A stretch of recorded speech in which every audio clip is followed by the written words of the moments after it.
साजिश षड्यंत्र सफल नहीं हुआ है तो फिर आप महिलाओं का ही उपयोग कर रहे हैं। महिला नारी शक्ति वंदन अधिनियम जो केंद्र लेकर के आई उसको पारित किया। जो अधिनियम अभी नोटिफाई नहीं हुआ, लागू नहीं हुआ, उस पर संशोधन लाया जा रहा है। मोदी जी ने प्रयास किया है, उसका विपक्ष ने पुरजोर विरोध किया। इसलिए जब जातिगत जनगणना और जनगणना की प्रक्रिया चल रही है तो इस बीच आप ये संशोधन ला रहे हैं। आप ऐसे भी तानाशाही कर रहे हैं इस देश में, और दूसरा कारण परिसीमन है।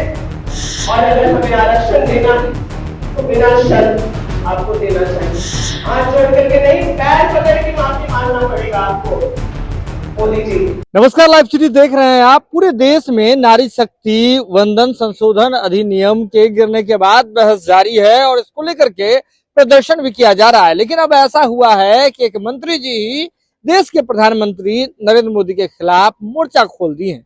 आपको बता दें कि झारखंड सरकार में जो कांग्रेस कोटे से मंत्री हैं दीपिका पांडे सिंह, वे बिहार कांग्रेस कार्यालय पहुंची थी और उन्हें मोदी सरकार पर जम करके निशाना साधा और कहा है यह महिला आरक्षण की बात नहीं कर रहे हैं, यह बल्कि इनकी मंशा है कि मोदी आरक्षण लागू किया जाए और इसी के तहत वे लोग काम कर रहे हैं। इसके साथ उन्होंने कहा कि जब मणिपुर में घटनाएं हुई, तमाम तरह की चीजें हुई, उस दौरान देश के प्रधानमंत्री नरेंद्र मोदी का महिलाओं के लिए प्रेम नहीं जगा था, लेकिन अब जब अपनी राजनीति करनी है तब महिलाओं के लिए प्रेम जग रहा है। लेकिन इसके साथ ही उन्होंने एक तरीका भी बताया है।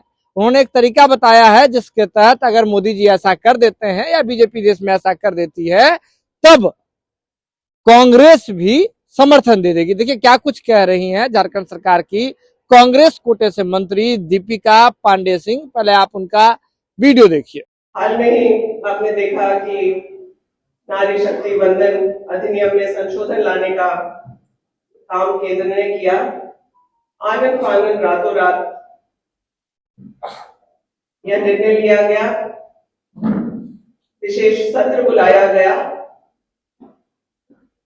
और जब विपक्ष के नेताओं ने उस कम समय में उसका अध्ययन किया तो यह पाया कि यह जो नारी शक्ति वंदन अधिनियम में संशोधन है वो महिला आरक्षण नहीं सुनिश्चित कर रही, वो मोदी आरक्षण सुनिश्चित कर रही है।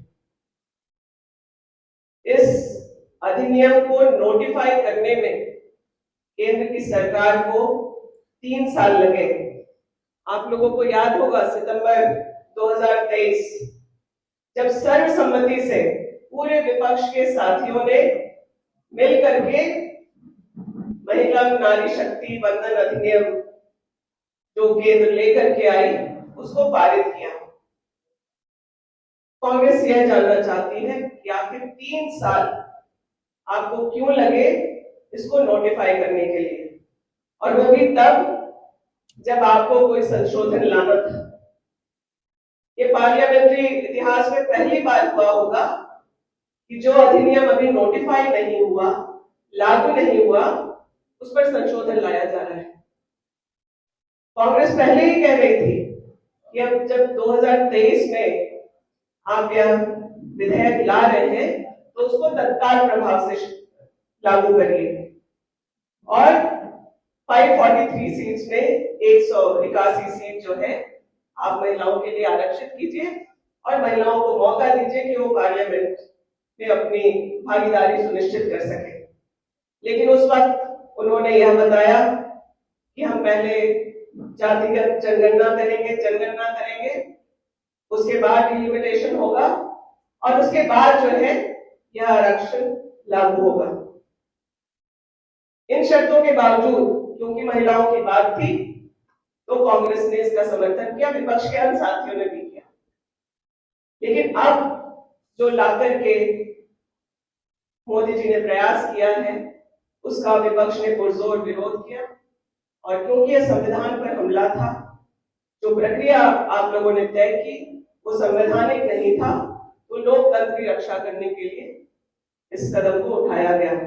इसे बहुत तिलमिलाए हुए हैं भाजपा के लोग, लेकिन उन्हें इस गलतफहमी से बाहर आना होगा कि महिलाओं को आप एक हथियार बना करके, एक बावड़ी बना करके अपना आरक्षण सुनिश्चित कर पाएंगे। परिसीमन लागू करने के लिए जो कमीशन बनेगा वो यह वो बताता कि कितनी संख्या में सीटें बढ़ेंगी, लेकिन आज केंद्र की सरकार को सब कुछ पता है। किसी आयोग की आवश्यकता नहीं है, किसी एजेंसी की आवश्यकता नहीं है, किसी प्रक्रिया को फॉलो नहीं करना, संविधान को नहीं मानना, और इन्होंने तय कर दिया कि कितनी संख्या होगी और इस संख्या में हम इतनी महिलाओं को देंगे। ये जब महिलाओं की बात आती है तब इतने सारे इफ बट क्यों लगते हैं?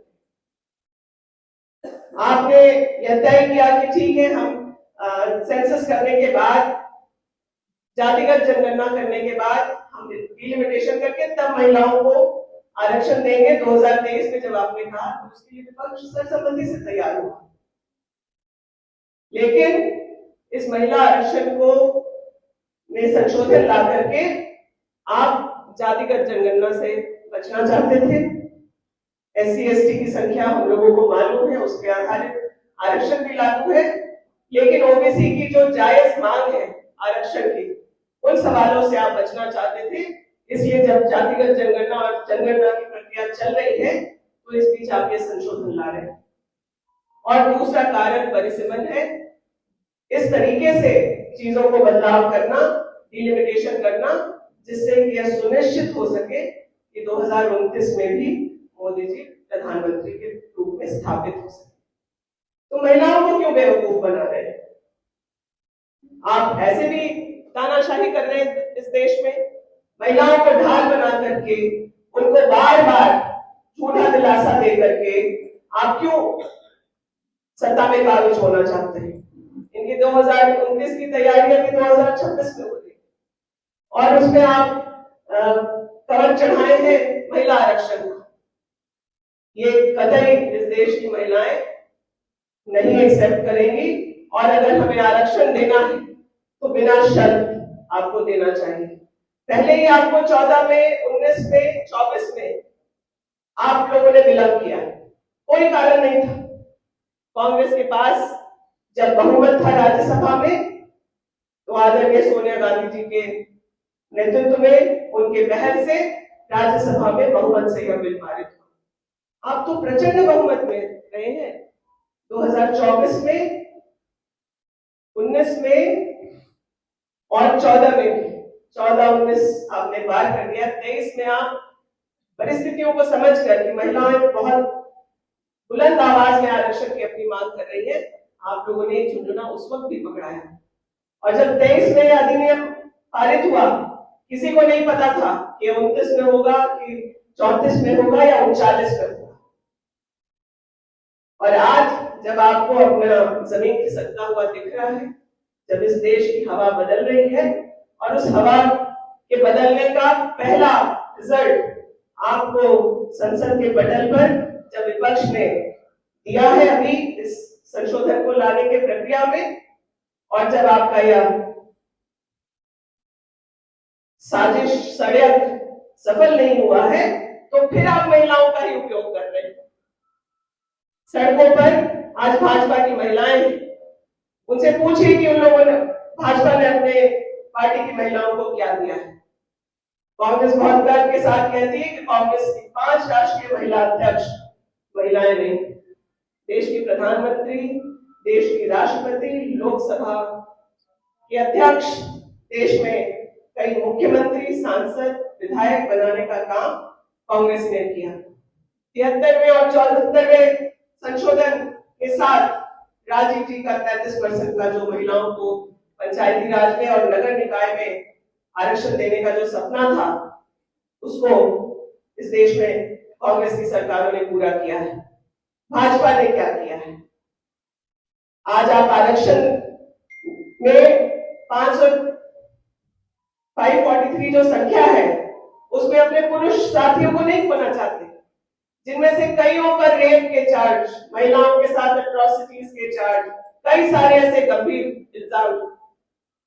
इस देश के प्रधानमंत्री पिछले दिनों जब वो संबोधन के लिए आए तो हाथ जोड़ करके माफी मांगी महिलाओं से। हाथ जोड़ करके नहीं, पैर पकड़ के माफी मांगना पड़ेगा आपको मोदी जी। मणिपुर की महिलाएं जब नंगी सड़कों पे चलाई जा रही थी, तब आपकी महिलाओं के बारे में संवेदना कहाँ गई थी?